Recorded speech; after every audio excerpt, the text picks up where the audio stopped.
Welcome back, guys. Football is almost with us. Real life is almost, well, real again. It's almost normal. It was so close we can taste it. And I am joined by three rather wonderful-looking gentlemen as they all look at me and gaze into my wonderful eyes. We've gone through the beer selections. For eagle-eyed ones among us, of course, we have the two regular contributors there with the cruncher, Richard Moss, and the media mogul, Matt Phillips. But we have a new face, a guest joining us from the world of Football Manager. He has been the Ipswich Town virtual manager very recently, gentlemen. He took us to the great heights of the Premier League, won the Premier League in the end, and he's now moved on to pastures new. But he is a streamer, a YouTuber, a great friend of mine. Mr. Keg, how are we? Hello, folks. How are we all? I'm well. Are you two well?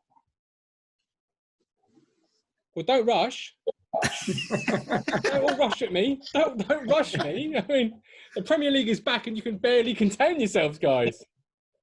I'm still unsure whether or not I should be back, so I'm a little bit trepidatious about it. So yeah, no, you'll be fine. We'll guide you through. We're going to kindly give you the first pick of today's run of fixtures. Now, for those at home who have perhaps not seen this podcast before, it is a Premier League podcast where we try and pick apart the games that we feel personally are a guaranteed win. So there's 8 games to pick this week. There's 4 of us. That's 2 games each. And the idea is to pick the winner, not a draw. And certainly you do not want to be proven wrong. So go for the home certainty sometimes. We have had a couple of wild shouts through the series from a couple of guys who aren't here at the moment. So, you know, but it can be called upon. So Keg is first up. First of all, Keg, just talk us through your current save on Twitch, so those at home can find you. okay, so I'm currently into my 2nd season with a team called Blau-Weiß Linz in Austria. It's a they're a nothing team really. Their name literally means blue-white Linz. We've got promotion. We've beaten a couple of the big boys. Got a couple of draws of RB Salzburg. They're just kind of getting into it now. Started out the 2nd season. We're sort of midway through, near the top 4 after promotion, and it's going really well, really. A couple of big names signed Maya Yoshida on a free after he left Southampton. That's really it. And we've got Pogba as well. We've got Pogba. Just as you do. Florentin Pogba, not one of the good ones. We got one of the shit ones. But you should have left it at Pogba because we were all impressed. Then I can see all our faces suddenly go, oh, okay, that's quite good. That's quite a good one. No, fair enough. But you found an increase in viewership due to the pandemic, or? Yes and no. It's a bit of a weird one because there's a lot more people now streaming. A lot of the viewership then gets a lot of people had sort of gone, right, okay, well, I'm at home, I'm going to stream. Viewership gets sort of spread out a little bit. A lot of the big names from like FIFA and Football Manager on YouTube, for example, started streaming. So again, because of visibility, exposure, and that, they're a little bit higher. I mean, I've had a slight updraft and a slight increase, but nothing drastic. Nothing drastic. I can't complain though. I like my community. Hence why you're on here flogging yourself for publicity. So we'll now crack on into this podcast with the games I've sent you all. They are all real fixtures, I can confirm. Mr. Keg, Kyle, you have first pick, my friend. So, choose away. I think I'm gonna place a little bit of a wild card here. No, not already. I'm gonna leave a big one on the. Leave a big one on the table. I'm gonna go with Manchester United to beat Tottenham first. I'm not gonna go for the City Arsenal game. I just think with Man United with Tottenham now they've got Pogba back. Obviously, Fernandes playing pretty well. I know he's only had 5 games. We've had this big gap. I just think they've got a bit more about them than Tottenham have, especially considering that Mourinho is well past it. So, okay, fair enough. But I'll open this up to the floor as well as yourself there, Keg. But do you think after the current break, this is actually going to be so much like a new season, and that it's been pre-season for these guys, and maybe forms out of the window, and what's gone before doesn't count as much as it would have done? Maybe. I can't believe I'm saying this. I can't believe I'm using this word with United, how they've been recently. But class is a little bit, you've got to take a certain amount of class into it. Obviously, before the break, they were in good form. Tottenham weren't doing overly well. I think they'd want to take a lot of that momentum with them. I know, obviously, with the break, the momentum's not there. But now they've got Pogba back from his injury. That's going to be a bit of a morale boost. Tottenham still have Spurs in charge. Tottenham still have Mourinho in charge, which is a little bit of a morale killer, in my opinion. But yeah, I don't know. I think they've got enough about them. I think they're going to be a little bit positive about things. And a bit more positive than Spurs have been. So same sort of question to Matt and Rich, really, and obviously Keg Man's pick there. Any thoughts? I think was. Oh, where's he gone? Spurs were on a pretty lousy run, weren't they, before the COVID break? Oh, did you get that? We did. Yeah, carry on. Yeah, cool. I froze up then. Yeah, I mean, they were on a lousy run, weren't they? Went out the Champions League at Leipzig, went out the FA Cup to those who can't be named, Norwich. Yeah. Is Kane still injured for them?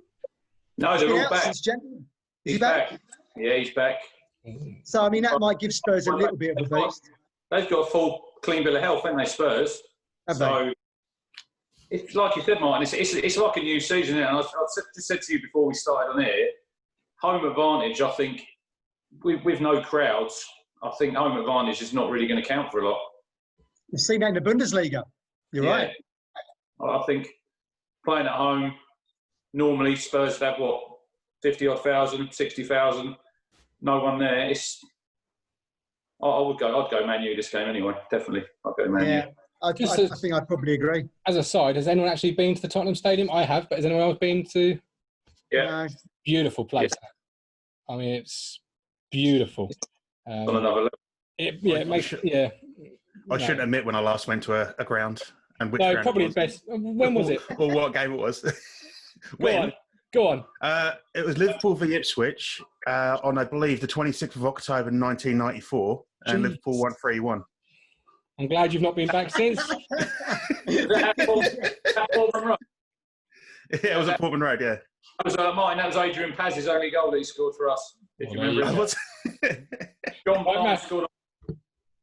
Matthew, your turn. What you got for us? What am I going to go for? I am going to go for Wolves to beat West Ham. Ooh, yeah, good shout, I think. West Ham is still not going to be in any sort of form, I don't think. I think they're in... They seem like they're in massive trouble to me. And I've got a lot of family members, because I'm based in Chelmsford, so I've got a lot of family members at West Ham. So if they're watching this, they're not going to be best pleased with me. But I think Wolves are a decent side. I think they're a bit unlucky not to be in the top four, really. I think they've lost 6 games all season, drawn something like 12 or 13 games. So if they did turn 2 or 3 of those matches around into wins, they'd probably have pipped Chelsea to 4th right now. So got a really good manager as well. I'm really surprised no one's tried to pick him up. From slightly higher up from the top 4 teams, he might have been a good manager for Chelsea rather than going with, going loyalty with Lampard maybe. But I really rate Wolves. Jimenez is a good player. I saw an MSN article today, great credible source, MSN, but I saw an MSN source, and it said Moyes claims West Ham are ready for season. And I thought they weren't ready when it was ongoing, so why would they be ready now? I think he was a terrible appointment for him. I don't think a lot of West Ham fans wanted him back, to be honest with you. I mean, who else could they have gone to, I suppose? Do you know what I mean? I think you're a bit harsh. I think he'd done a good job when he was there before, for 6 months. I think he'd done all right. He kept him up, didn't he? That was the goal, wasn't it? To try and set his ship a bit. He seems like yesterday's news to me, but... Martin's, he's muted himself. Yeah. To be honest with Moyes, I don't think he's really been the same manager since he left Everton. I think he's had a bit of a mental knockback a little bit. Maybe he hasn't got the same self-esteem. But again, he's a little bit stuck in the dark ages, I suppose. I don't think he was the right appointment myself. But... He had that weird spell at Real Sociedad as well. That was a bit of a curveball. Yeah. Who else? No, I was about to say that Neville was there as well. It wasn't he? He was at Valencia, wasn't he? Valencia, wasn't he? I mean, even he struggled over there, didn't he? But I just feel like West Ham could have they've got this academy of football kind of reputation, haven't they? So maybe should have taken a chance on someone who was maybe a little bit fresher. That's old hat, isn't it? Academy of football. Yeah. Maybe that started death with Upton Park. I don't know, but. I think Wolves are a good team, good strikers. That Jota, Jimenez, I think they've got some good players. Troy Always got to be the quickest player in the Premier League. It's a good shout, that. I don't think many people here would argue with that. Rich, what have you got for us? Right, I'm going to go for Sheffield United to win at Aston Villa. Oh, really? Yeah, I think before the break. I think they're undefeated away from home, aren't they? The Blades? Certainly are, yeah. I really rate Chris Wilder. I think he's done a fantastic job there. He's gets the maximum out of his players. I think Villa, they're going to struggle to stay up. I really do. Spent a lot of money, but I think the Blades will have too much for them. It'll be a tight game, but I can see them going there and winning. And I think they're an outside bet for, I wouldn't say top 4, but I'd say Europa League definitely. And I think you say if this is. They're probably going to have one of the best seasons from a team that's been promoted since us in 2000. Well, there's not many teams go up and do this, do they? Really? No, but will the second season syndrome kick in a little bit earlier? Because technically we are in a second season, if you like. Have teams been at the videotape, watching, learning, trying to find ways to beat them? Because currently, form guide, 1 defeat in the last 5, but.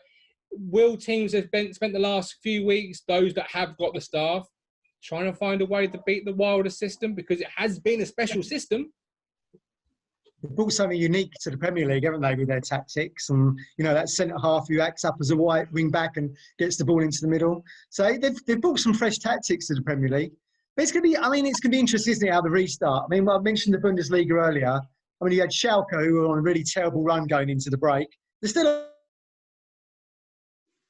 on a terrible run with David Wagner. So, I don't know. We'll have to wait and see what happens there. But, everything at Villa goes through Grealish, doesn't it? I think he's got 7 goals, 6 assists. You stop Grealish, I think you probably stop Villa. So, I think Rich is probably right. I think Sheffield's right. But Villa don't score a lot of goals, do they, really? Like I say, Grealish is their main man. If you cut him out of the game, I think I can't see them doing a lot. So, that's why Yeah. But it has been a special system, right, Keg? Because we've seen a lot of people in FM especially, and you know when something's special because suddenly it's seen everywhere in the FM world. Everyone's trying to do it. Not just in FM, in real life. You look how many people have tried to copy the Gegenpress system, for example. Yep. You're seeing that a lot more. When Conte was knocking around in the Premier League, quite a few people started copying his system. And you will see it. You'll see it. And then if they start to use it and it doesn't work for them, they'll still get the idea of how it works and it'll probably come unstuck. That being said, I've got to agree. I think United have got way too much against Villa. Villa have got 2 players that are probably going to lose next season in Grealish and McGinn. And and even then, I think if they lose both those players, they're going to struggle to come back up. But yeah, I agree. I think McGinn fit. Is McGinn fit now? I actually don't know if he's fit or not. I haven't heard. I've not looked into that, but we'll go on the basis that he is, because everyone's suddenly made a miraculous recovery after this. So everyone's eager to play, aren't they? Let's face it. Says he's fit again. There you go. See, Lazarus has healed himself. It's just that sort of situation. Harry Kane's fit, McGinn's fit. It's gone crazy. I'm going to go with Brighton to beat Arsenal. Okay, I'm going to put it out of the stops. Arsenal always start slowly. In fact, have they got going this year? They did hit a bit of form before the stop. 3 wins, 2 draws. But Brighton equally have also started to turn a corner. Only 1 defeat in 5. I just think Arsenal are going to stumble out the blocks, really. And the big stars will find their way and slowly ease into it. And before you know it, it'll be over. But I just see Brighton nicking this. It's a big call, that. I don't think Brighton have won a game since December, have they? They haven't won a game, but equally, as I've said, the last 5 games, only 1 defeat. So 4 draws. They're turning a corner. They're turning a corner. There's another team. So many goals, do they? No. Then Arsenal are not. They're not. Arsenal flaky. There you flaky go. And very flaky. There you go. I just look at Arsenal. And I think there's some great players in that team, but I just can't see consistency, and I can't see. I want to say character. I see a lot of ability. They're missing some players, aren't they, Arsenal? They need probably some new signings in there. But I think Arteta's only lost 1 game, I think, in the Premier League at Chelsea or something like that. And that's with it's basically a new system as well, which he's still trying to implement. So yeah, I don't know. I think that's a hard one to call. I think Arsenal would probably win that one personally, but yeah, I'd probably go with that. I don't think there's a lot of goals in the Arsenal team. I mean, you've got Aubameyang, 17 goals. I don't think there's many goals below that. Last 3 games, Arsenal beat West Ham 1-0, Arsenal beat Everton 3-2, and then Arsenal beat Newcastle 4-0. That's the last 3 that I can see here. So again, not many. Beating West Ham 1-0 should be a punishable offence, really, shouldn't it? Because most of them cane them. For my second pick and my last pick, it's some real tough fixtures here because there's either way jobbies. I am going to go for Leicester to beat Watford. Interesting. They weren't very good at Norwich, were they, in their last away game months ago? No, I just think there's ability in that Leicester team. And the Watford team, despite being better under Pearson, they're in trouble. Yeah, I would agree with that. Yeah, and Pearson's a grinder, isn't he, really? Let's face it, he's cut from the McCarthy cloth of grinding something. And the last 5 games show that. Yeah. 1 win, 1 draw, 3 defeats. I can't... He'll be pumped to beat Leicester, though, won't he, Pearson? He'll be pumped to beat Leicester. Yeah, it's huge. Yeah, it's huge. Anybody else want to just chime in on that one? I mean... Go ahead. No, you go ahead, mate. You go ahead. I mean, here's a question for you. Do you think this Leicester team is better than the one that won the Premier League? Keg? I think they've got a better manager. Yeah, they probably have. Yeah. I think a lot of the quality of their players are better as well. I think they're a good team. They've just got, they're 3rd in the Premier League. They've just got Liverpool, Man City just way above, haven't they? So, I mean, there's only 4 points between Leicester and City. And obviously, Liverpool are 25 points clear, I think, of City. But you got players who still haven't quite maybe found their feet yet, who are going to be really good players. Like Yuri Tielemans, for example, a hell of a player, has been for a very, very long time, still very young as well. He's going to find his feet soon. He may have found it now. He may have got himself integrated to the squad properly by this point. And he was playing well, but not quite at full kilter. I think he's got a bit more to see. And obviously, Vardy's coming towards the end of his career, I'd argue, but he's still a hell of a player. Got 19 goals, isn't he? Yeah, still a hell of a player. But yeah, I don't know. I think the squad's better. I think they've got enough to see Watford off. Okay, I've redeemed myself with that second pick then. I like it. Watford kind of annoy me these days. That yellow and black strip annoys me. They get back on them red shorts I had in Graham Taylor's time. Only these days. Watford have always annoyed me. You've got relatives that are Watford fans, haven't you? I have, yeah. My father-in-law, yeah. So they kind of remind me of Bolton under Allardyce. They've got lots of players I've never ever heard of. I could not name 2 for Deeney, Delafeu, maybe. Is he playing Deeney? I thought he refused to. Back training, Is he not having it? He was back training. From last I heard was that he still wasn't playing. But they're top scorer, isn't he? He got like 5 or 6 goals. I tell you what, I didn't know that, but now that might be a possibility. Without Troy Deeney, Watford are nothing. Andre Gray. You can't compare the two. They need to bring Mo Johnston back and Luther. Even Lloyd Doyley back. That was the last great player they had. So, Richard, 3 games. City, Arsenal, Norwich, Southampton, Bournemouth, Palace. Right, I'm going to go for Norwich to beat Southampton. No, wearing that kit? That kit? Look, someone's going to have to pick them, aren't they? So I thought, I think Norwich, would you say that they're the best, they could be the best team that finishes bottom of the league ever? Maybe. I mean, it's a bit of a lame effort as champions from the Championship, isn't it, to finish bottom of the Premier League?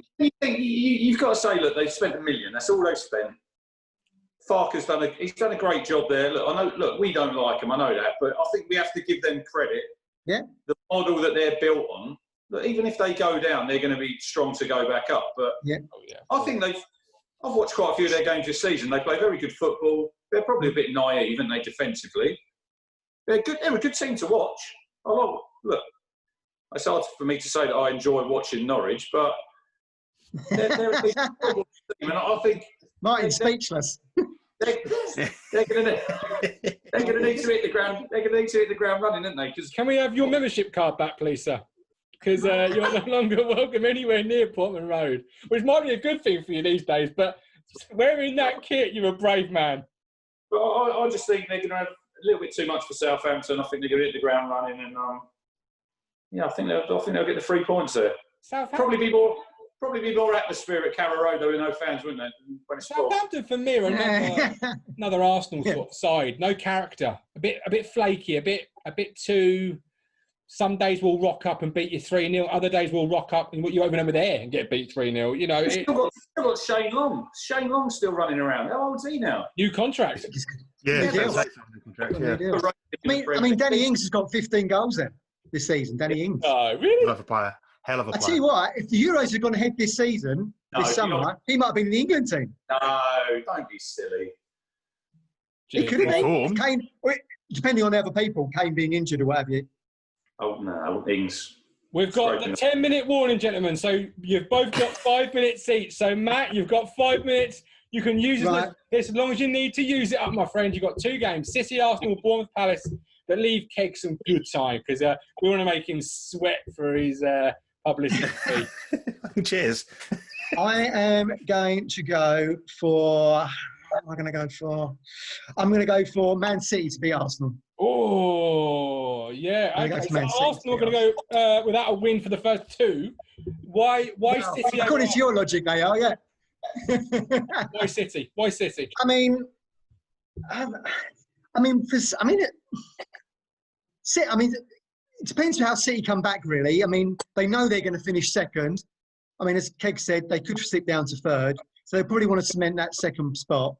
And I just think they'll probably have too much for Arsenal on the day. I think they'll probably be too strong for them. 11 versus 11. That's kind of my logic there. Are we saying City and Arsenal are very almost comparable in terms of quality, but the big ingredient missing is character and drive from a squad, and City can have that in yeah, I think there's more goals across the City team as well, to be honest with you. I mean, look, Kevin De Bruyne has got like 17 assists this season. It's unbelievable. Yeah. That's more than like Salah's got goals for Liverpool, I think. So, I mean, he could show that he can run the show a little bit. And we do know that Arsenal can fall down. I mean, look, they lost 8-2 at Man United once. So we do know that they can capitulate sometimes. Any thoughts on that one, Keg? I agree. I mean, I think City are probably going to be they're more of a squad, aren't they, to be fair? They've got more depth to begin with, apart from in defence. But even then, I think Laporte's now back. So he was injured for a good part of the season, so he's now back. I mean, attacking-wise in the mid, they're so strong and they can just literally call up anyone and they're going to fit in and they're going to work, whereas Arsenal do have a squad of 11. That's kind of all they've got. Yeah, no, I agree. I think City have got too much about them. If it weren't for the fact that Liverpool was so strong this year, obviously it'd be a lot tighter at the top. I think the point situation there is kind of doing them a bit of an injustice because of that. A lot of people saying they're not the squad they were. I think they are. They are second in the league at the end of the day. But yeah, I can't argue that. Arsenal got a lot of work to do to be back near the top, in my opinion. Yeah. What once this season's finished, what would be the first ingredient for you for Arsenal to become the Arsenal of old? If you say they've got a lot to do, what's the most important first tick in the box they need? Upamecano, maybe. Getting a centre-back in, someone like that. Maybe a pair of strong young centre-backs who can develop together for the next 10 years or so. And maybe someone a bit more mobile and creative in the mid. Because Ozil, I love Ozil. I think he's a fantastic playmaker. I just don't think he fits into their system. No. He reminds me these days of how Berbatov used to play. Although Berbatov was a fantastic player, he was very much a case of play it to my feet, I'll do something, as opposed to running for it and then doing something. I think Ozil started to go that way. So someone who can move around and then do something, just to create a little bit of magic. I don't know who that play would be for them. I don't know who they'd be able to bring in because they're not, like say, the same draw as they were 10 years ago. But we know Rich loves Ozil. I love Ozil. It's quality player. Yeah, the gushing, you gush often about Ozil, Rich. He's a great player, but he's a bit lazy, isn't he? They carry him. He's a passenger, definitely, yeah. Arsenal are way off for me. You know, they're probably where they're going to finish, maybe outside the top 6. Yeah. You know, they come back, but they need a Vieira, don't they? Someone like him in the middle there. But defensively, David Luiz, if you got him in your team, you are asking for trouble, aren't you, really? Right, so Mel. Don't rate him. So, Keg Man, you've got 4 minutes because I want to round it up in a minute. Two stellar teams, 2 blockbusters. You've got the new 2020 version of Stoke City and Bournemouth. So, you know. Right, let me just have a quick gander and figure out who I'm going to go for. No, I think, obviously, going on current form, you'd argue. Well, I'm assuming you're talking about Palace. It's Palace Bournemouth the last game, isn't it? Bournemouth Palace the last game. Palace Bournemouth, yeah. Palace are obviously a little bit higher in the league with an overrated player in Wilfried Zaha, and Bournemouth. I think he's massively overrated. I agree. I can't 3 believe goals, 3 assists this season. Yeah. I can't believe Arsenal were going to consider spending £70 million on him at one point. The good old English tax there. I want to say Bournemouth. I'm going to go with Bournemouth. It might not be the right decision there. It'd probably be the incorrect one. I just like Bournemouth. I think Eddie Howe is a great manager. He's just having a bit of an off-season. A couple of poor decisions transfer-wise in signing Solanke for one reason. I don't know what it was. Solanke for 20 million. And then a couple of years ago. Still not scored. Still not scored. Yeah. They signed him for 20 million. Liverpool sold him a bit of... I mean, they bought him for 5 and sold him for 15 2 years later, or whatever it was. And Jordan Iver, who I believe has now gone on a free. I think they've let his contract expire, so he's out on a free. I just think that Bournemouth maybe... I don't know. I've just got a bit of hope. I've got no reason to push them other than a bit of hope. I like him. I like Eddie Howe. I want to see him stick on and turn him into a fantastic team. I think they're a bit of a fairy tale story, really. Yeah, I was going to say, you've fallen for the fairy tale, haven't you? You've fallen for the little fairy tale. Bournemouth. Who don't spend no money. Yeah, they spent hundreds and they went bloody millions. And they did break financial fair play as well. Let's not forget that. Don't talk to town fans about Bournemouth and the little story, because we had that the year they went up instead of us, and we, as you can see, we're still not quite okay with it. Get over it, chaps. Get over it. It's fine. We're only one, so we can't. But this is on the BBC, isn't it? This is one of the Beebs live games. Is it? BBC. It is. Yeah. It's going to be a 0-0, isn't it? 0-0 written all over it. Yeah, it'd be really boring. That would be the first draw Palace have had in the last 5 games. Now, I know, it's a long time ago, but they're not really known for their draws. They're known for either winning or losing. They're not that in-between side. Going to be they're a boring team, Palace, I think. They're just destined to finish mid-table. I can't believe the Wilfried Zaha hate, though. I mean, he's got one thing you can't teach, and that's pace. And pace scares players. It does. And that's where he draws most of his ability into, isn't it? He draws you into making a foul, a penalty, a free kick, and they build off that, which is why there's technically a Stoke tag. But I thought you got the same argument though of Adama Traore though. All pace, no final product. But pace players. Traore is getting better, but I don't think that Zaha is. I think he's kind of been stagnant for the last. Well, I think he's been stagnant always. To be honest, he's found one thing at Man United, wasn't he? Played in the last 5 minutes there. He says a centre half, and I'm sure Rich would agree with me here. If you ask us one thing that really scares us, it's pace. Right. I think he's a very good player. It's funny that, isn't it? The 2 centre halves in the room who know that pace is one of the things you really can't plan against. We rate him highly.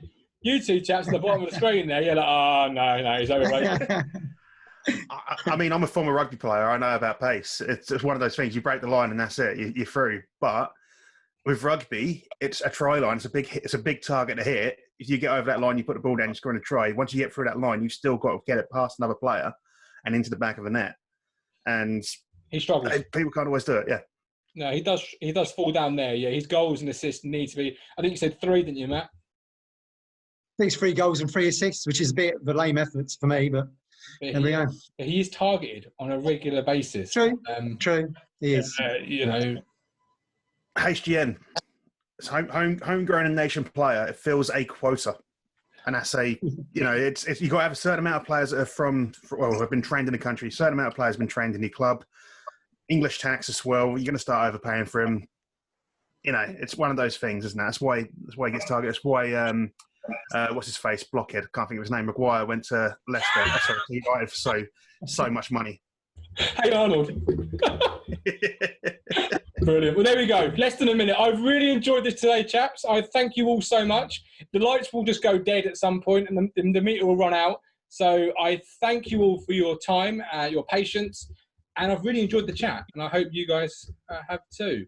Really good. Really good. Enjoyed it. Thank you very much for having me. And I think the blockhead right at the end there just stole it. It was superb. But yes, a real pleasure. And to those at home, subscribe, like, all of that jazz. And of course, check out Keg Man Plays on his Twitch every single night, it seems, these days. Oh, no. Can't get away with that. Still got one family.